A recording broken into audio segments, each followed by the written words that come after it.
As I started to say in the beginning of the class, I might put my hand here and say, thank you so much for coming to class. Really appreciate it. And from the West, you might be thinking, he's speaking from his heart. He's speaking from his truth. He's speaking from his love. He's speaking from his soul. But if I was in Japan, I would be saying, thank you very much for coming to class. You're speaking from your reverent belly. You're speaking from the seat of your emotions. You're speaking from your power. You're speaking from your health. And they would be saying, you take care of your belly, you take care of your life. What is it? I speak from my heart. I speak from my Hara. Which is it? Is it one or the other? Well, let's talk a little bit about physiology here and talk about how the two are so intimately connected. We're going to start the second talk on the confluence of core. There's going to be several of them because, as we talked about last week, there's many currents that flow through the body. And one of those currents is your diaphragm. It's the top of your core if we talk about the central body, the middle diaphragm. And yes, the diaphragm, guess what is attached to the top of the diaphragm? The heart. So when your diaphragm contracts down in a healthy way, when it has good excursion, and that we'll talk more about that next week, the heart gets a little longer, especially the lower part of it. So there's a connection there. But what I really want to talk about is how oxygen and how blood is moved through the body. We know the heart is a primary pump, for sure.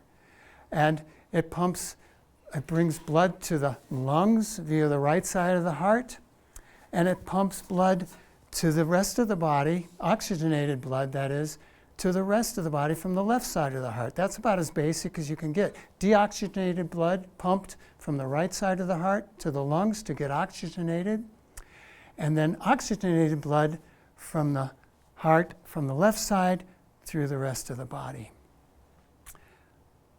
But the diaphragm is also a pump. It also, when it's moving well and connected well, it does the same thing. It works with the same pressure changes. When your diaphragm on inhalation drops downwards, there's more space in the lungs and the pressure in the lungs drops. And what we learned in junior high is that things move from a high pressure to a lower pressure. Now the atmosphere around us is a higher pressure than the pressure in the lungs, and so oxygen is invited, and the air is invited much more than oxygen into the lungs, naturally, just from the diaphragm dropping down.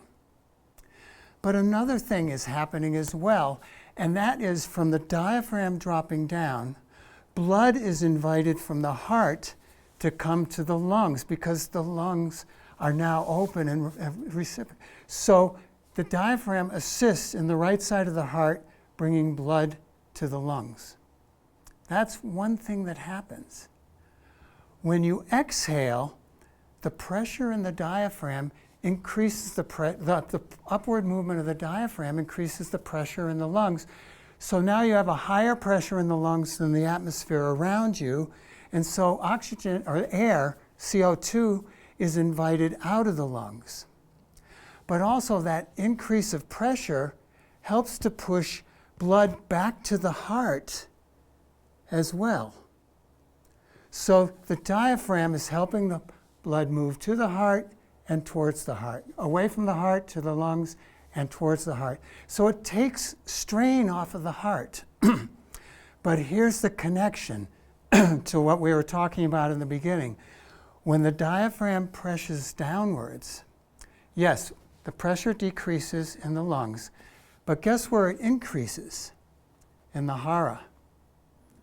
And what does that do? That increases the pressure in our veins all the way down into our lower extremities. And what does that help to do? It helps to move blood from the lower extremities and the abdomen, venous flow, back to your heart. So when the diaphragm contracts, it changes the pressure in your chest and your abdomen, increasing the chest, decreasing the abdomen, increasing in the abdomen on inhalation, decreasing in the chest. And that helps to pump blood and oxygen through your body, increasing the pressure. So the changes in the pressure are the changes in the relationship between your hara and your heart from a physiological perspective. And I do not believe you can separate emotional perspective from physiological perspective. They are so intimately connected. Next week we'll talk about what kind of diaphragm we need to have moving to really augment and take the strain off the heart. Because as they work in what we call coherence, when you do it in a particular breathing, which we call coherent breathing, you support the heart, you reduce the strain in the heart, and you improve the circulation of oxygen and blood through the whole body.